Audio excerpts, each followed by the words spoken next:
John Ryan. I'm from St. Teresa of Calcutta Parish in Manchester. I'm currently called the leader of social ministry in our parish. I've been doing a similar job for the past 15 years, and before that was the Social Justice Committee chair. I've been in the parish for 40 years, 45 years, and working with the Office of Catholic Social Justice Ministry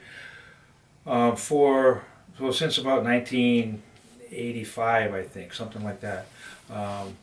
When we figured out that we should have a social ministry committee, and the office was so very helpful in making that happen.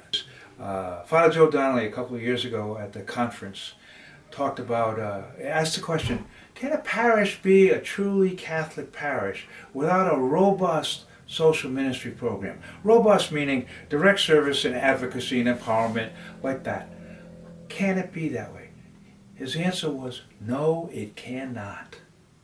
That was surprising, wonderful, and encouraging an attitude among us all it's the way we want to get to.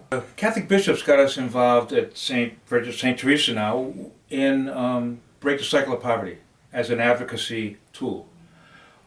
So one of the things we do is we go to parishes, but at the same time as we make that trip on our bikes, we also go to legislative offices.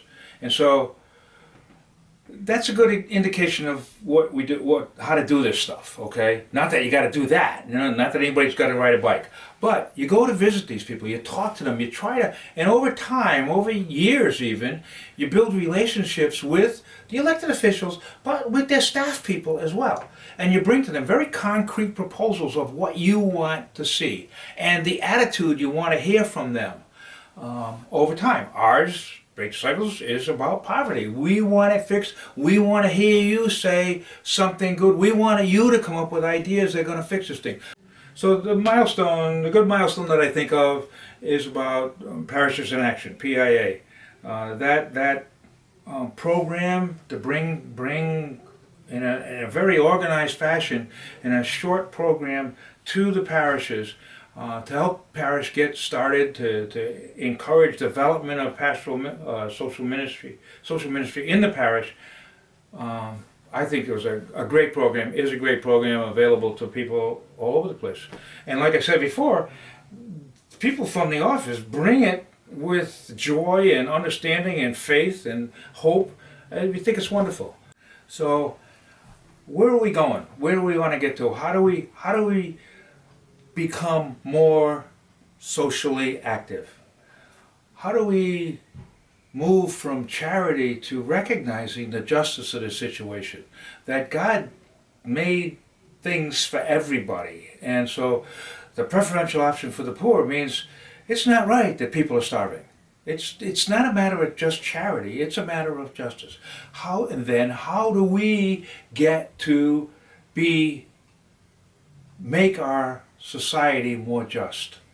We got to do advocacy. We really got to be involved in that aspect of our legislation, of our economy. We have to be more involved in that stuff. So how do we know what God is telling us to do? How do we know where God is leading us? And I'll suggest that contemplation and action have to go together. We need to be quiet and listen to what God is saying. We need quiet time to give time to God to speak to us in silence.